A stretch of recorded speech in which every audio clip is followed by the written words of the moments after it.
Dan Geltrude is America's accountant. He's author of Positive Financial Karma. He's been looking into this and joins us now. Dan, I can't wrap my head around, first of all, why do you think liberals are so upset about learning this? What would make you upset to learn this? Well, they shouldn't be. Let's start with that. But they are. So the question is, well, why are they upset? Well, they must feel that their hands are dirty. Why else would you try to block someone or block a team of competent professionals coming in to audit what's going on with, by the way, our money? That's our money, right? It's not the government's money. It's our money. And they've been, meaning the government, very poor stewards. Now, here's how I'm looking at this. Forget about who's doing the work. Forget about who's behind all this, because I'm going to tell you something. This problem with Social Security, this didn't start in the last 4 years. This has been going on for years and years and years. So I'm going to tell you right now, members of both parties are responsible for why, we'll call it, this incredible incompetence of government. Certainly fraud would come to mind as well, because how could these numbers be where we're making payments to millions of people, more than 20 million people that are older than 100 years old? So there's plenty of blame to go around that way. But you would think that everyone could come together here and say, all right, we had a problem. We have a problem. It's been happening for a long time, and both parties had a hand in it, but now we're going to fix it. What's wrong with that? Nothing Right. is the answer. Right. Well, something that Democrats have sort of pushed back against is that Social Security is insolvent. This is something the Republicans have been screaming about for decades, and Democrats don't seem that worried about it, even though they do court retired voters. So how can those two messages both be true? Right. Well, they can't be, right? So either you want to fix this problem, right? Because based upon what Doge is uncovering here, maybe Social Security is not insolvent. Certainly, Right, that's my thought too. Let's see the real numbers. Right. Yeah.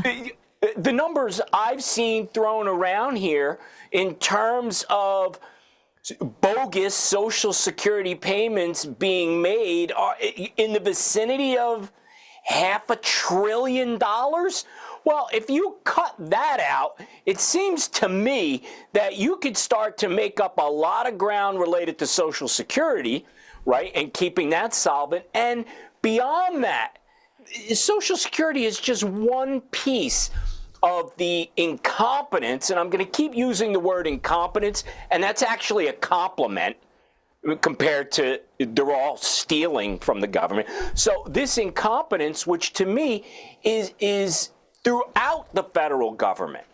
So Yeah. He's scratching the surface here. Every place he goes, it's billions of dollars that are being wasted. How could this be? Well, how could it be? Because it's not their money.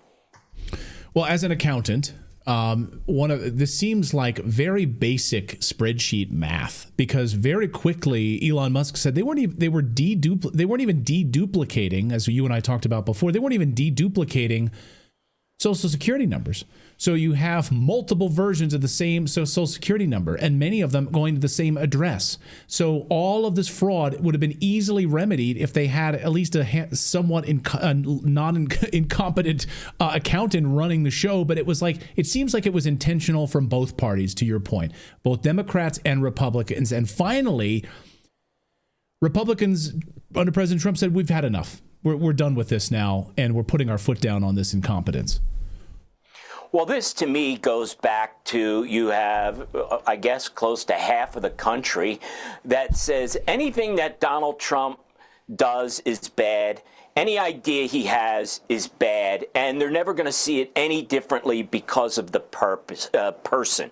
So we have to go beyond this. Does it matter whose idea it is? How could the country not come together and say wasting taxpayer dollars is bad? I don't care who says it, but here's the difference.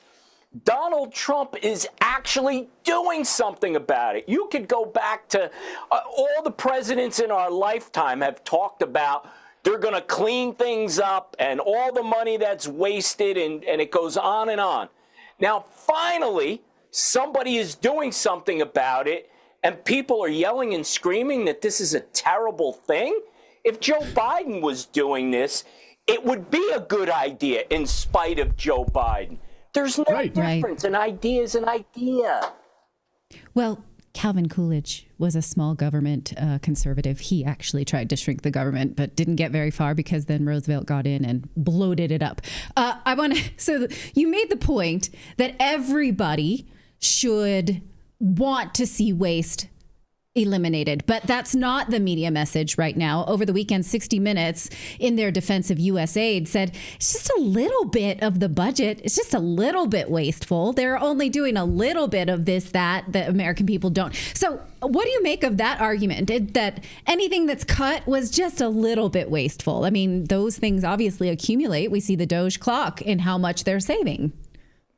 Right. I don't think that there's any little bit here. I think that you have to look at everything across the federal government. Every single department, my guess is, has similar problems. So when you start to add all this up, it becomes real dollars. Now, everybody's, who's happy with the amount of taxes they're paying? I don't care how much you make or how much you pay. Everybody believes it's too much, right?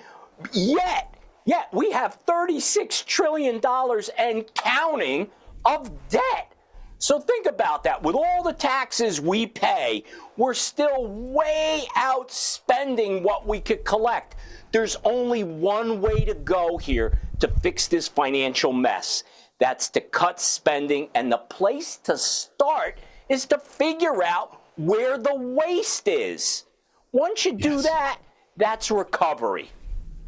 Right. Oh, I would love it. I hope they go through every one of these departments. We're doing Fort Knox next. We're going to hopefully looking at the SEC.